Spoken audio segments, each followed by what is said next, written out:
اللهم إني أسألك باسمك العظيم الأعظم الأعز الأجل الأكرم.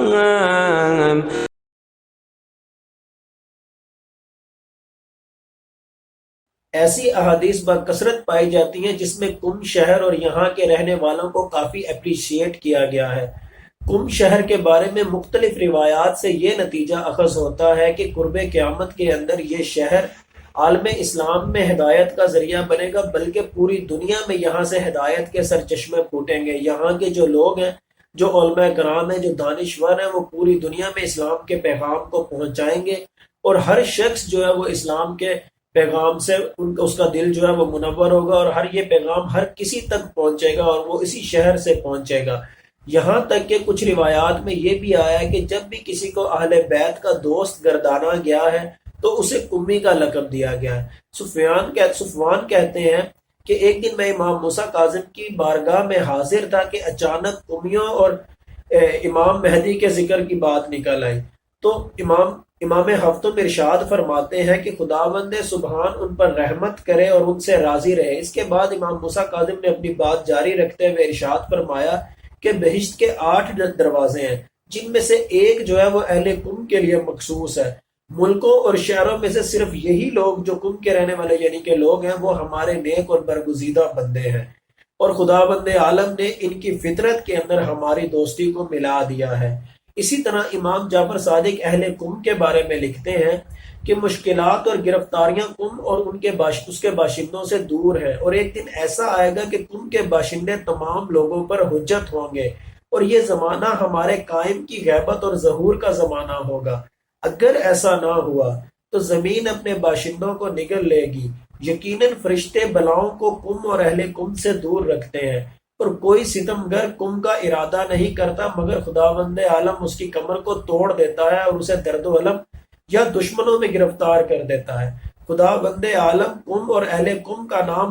ستمگروں کے حافظے سے اس طرح مٹا دیتا ہے جس طرح انہوں نے خدا کو فراموش کر دیا ہو۔ اسی طرح مختلف احادیث میں کم کو اسلامی تہذیب اور ثقافت کی ترویج کا مرکز بھی بتایا گیا ہے۔ امام جعفر صادق علیہ السلام ارشاد فرماتے ہیں کہ مشرق ہو یا مغرب،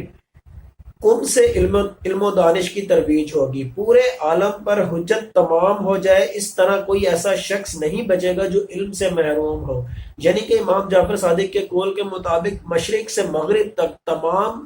عالم کے تمام انسانوں میں اگر جو ہدایت کی جو آواز جائے گی وہ اہل کم کی طرف سے جائے گی۔ اسی طرح مزید فرماتے ہیں اس وقت امام مہدی کا ظہور ہوگا اور کافروں پر عذاب ان کے ذریعے نازل ہوگا، اس لیے کہ خداوند عالم اپنے بندوں سے اس وقت تک انتقام نہیں لیتا جب تک ہدایت ان تک نہ پہنچا دی جائے۔ اسی طرح کم کے حوالے سے مزید احادیث جو ہے ان میں ایک حدیث یہ بھی ہے جو کافی سگنیفیکینٹ ہے کہ اگر اہل کم نہ ہوتے تو یہ دین مٹ چکا ہوتا۔ یہ حدیث بحر الانوار میں بھی درج ہے۔ اسی طرح امام جعفر صادق کا ایک اور قول درج ہے کہ کم کی بلندی پر ایک فرشتہ ہے جو اپنے دونوں پروں کو ہلاتا رہتا ہے، اور کوئی ظالم ان کے لیے برا ارادہ نہیں کرتا مگر یہ کہ خداوند عالم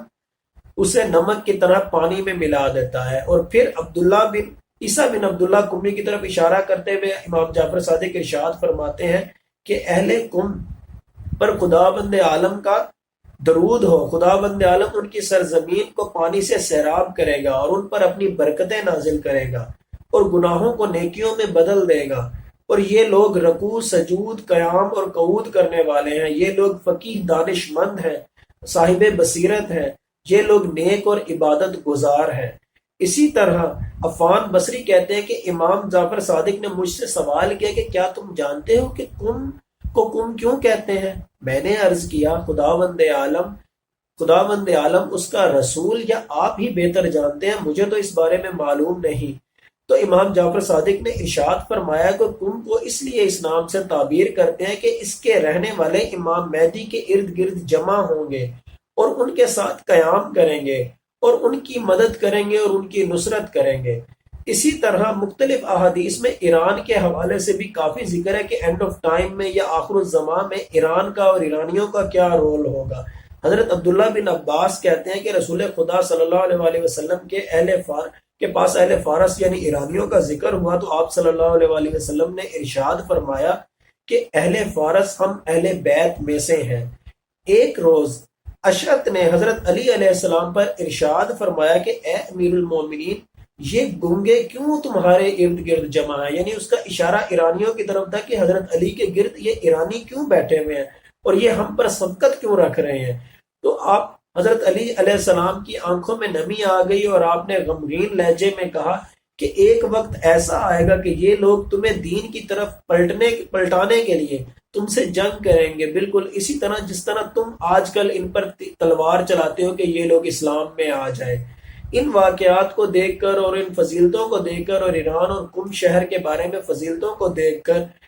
یہی نتیجہ اخذ کیا جاتا ہے کہ آخر الزمان میں یا اینڈ آف ٹائم کے اندر قم شہر یا ایران جو ہے وہ کافی حد تک نہ صرف امام مہدی کی نصرت کرنے والا ملک ہوگا بلکہ وہ ہدایت کا سرچشمہ بھی کہلائے گا۔ اسی طرح ایک اور حدیث رسول خدا صلی اللہ علیہ وآلہ وسلم ارشاد فرماتے ہیں، یعنی کہ امام مہدی کے ظہور کے متعلق ارشاد فرماتے ہیں اور ان کی مدد و نصرت کرنے والوں کے متعلق ارشاد فرماتے ہیں کہ سرزمین مشرق سے ایک شخص قیام کرے گا اور امام مہدی کے قیام کی راہ ہموار کرے گا۔ مختلف دانشور اور محققین نے یہاں پر انقلاب اسلام کے بارے میں بات کی جو 1979 میں ایران میں اسلامی انقلاب آیا اور امام خمینی کی رہنمائی میں جو اسلامی حکومت کا قیام عمل میں آیا۔ مختلف علماء کرام اس حدیث کی تفسیر وہاں تک لے کے جاتے ہیں اور اس سے مراد امام خمینی اور ایران کے اسلامی انقلاب کو لیتے ہیں۔ نیز حدیث میں مزید یہ بھی ہے کہ ایسے سیاہ پرچم مشرق کی طرف سے آئیں گے جن کے دل فولادی ہوں گے، لہذا جو بھی ان کی تحریک سے آگاہ ہو ان کی طرف بڑھے اور بیعت کرے، خواہ برف پر چل کر ہی کیوں نہ جانا پڑے۔ یہاں پر بیسیکلی ایرانیوں کے بارے میں مفسرین نے لکھا ہے کہ ایرانی لوگ جو ہوں گے وہ ہدایت کو لے کر آئیں گے اور سارے لوگوں کو ان کی تائید کرنی چاہیے۔ اس کے بعد امام باقر کا قول درج ہے، گویا میں وہ امام باقر علیہ السلام فرماتے ہیں کہ گویا میں ایک ایسی قوم دیکھ رہا ہوں جس نے مشرق میں قیام کر دیا ہے اور حق کے طالب ہیں لیکن انہیں حق نہیں دیا جا رہا، دوبارہ طلب کرتے ہیں پھر بھی ان کو حق نہیں دیا جا رہا، لہذا تلواریں نیام سے نکالے شانوں پر رکھے ہوئے ہیں۔ اس وقت دشمن ان کی مرادوں کو پورا کر رہے ہیں لیکن وہ قبول نہیں کر رہے اور قیام کیے ہوئے ہیں، وہ حق صاحب حق کو ہی دیں گے اور ان کے مقتولین شہید ہیں۔ اس حدیث کی تفسیر کا اگر ہم جائزہ لیں اور مختلف علماء کرام اور محققین جب اس حدیث کی تفسیر کرتے ہیں تو یہاں پر ایران کے اوپر جو لگائی گئی سینکشنز ہیں، جو امریکہ نے یا اقوام متحدہ نے جو سینکشنز لگائی ہیں، ان کے بارے میں لوگ کہتے ہیں، محققین کہتے ہیں کہ بیسیکلی ان کے اوپر پابندیاں یہ لگائی گئی ہیں کہ ان کو حق نہیں دیا جا رہا، ان کو جینے کا حق نہیں دیا جا رہا، لیکن اس کے باوجود جو ایران ہے وہ جنگ کا سامان کیے ہوئے ہے اور وہ جو دین کی ترویج کے لیے اور شام میں جو عراق کے اندر جو مسلمانوں کے خلاف جو جنگ ہو رہی ہے اس کے خلاف نہ صرف نبرد آزما ہے بلکہ مملکت اسلامی جمہوریہ ایران کے بارے میں بھی جو سازشیں ہو رہی ہیں ان کے بھی خلاف برسر پیکار ہے، اور اس پاسداران انقلاب جو ہیں وہ بالکل کوشش کر رہے ہیں ہر قسم کی جنگ کی۔ انہوں نے تلواروں سے نیاموں سے تلواریں باہر نکالی ہوئی ہیں اور وہ بالکل ہر وقت لڑنے کی پوزیشن میں، اور اس وقت تک وہ اس پوزیشن میں رہیں گے جب تک کہ امام زمانہ کا ظہور نہیں ہو جاتا، اور جب یہ ظہور ہوگا تو وہ لوگ صاحب حق کو ہی اس کا حق دیں گے۔ اس حدیث کی تفسیر سے مراد ایران کی جو جنگی تیاریاں ہیں اس کے بارے میں یہی لی جاتی ہے کہ پاسداران انقلاب یا ایرانی افواج جتنی بھی ہیں ان کی جنگوں کی تیاری اور وہ پوری دنیا میں جو اسلام کی ترویج کے لیے کام کریں، بالخصوص شام میں، یمن میں، عراق میں یا مختلف ممالک کے اندر، وہ اسی زمن میں ہے اور یہ اس وقت تک یہ تیاری جاری رہے گی جب تک کہ امام زمانہ کا ظہور نہیں ہو جاتا۔ اللهم إني أسألك باسمك العظيم الأعظم الأعز الأجل الأكرم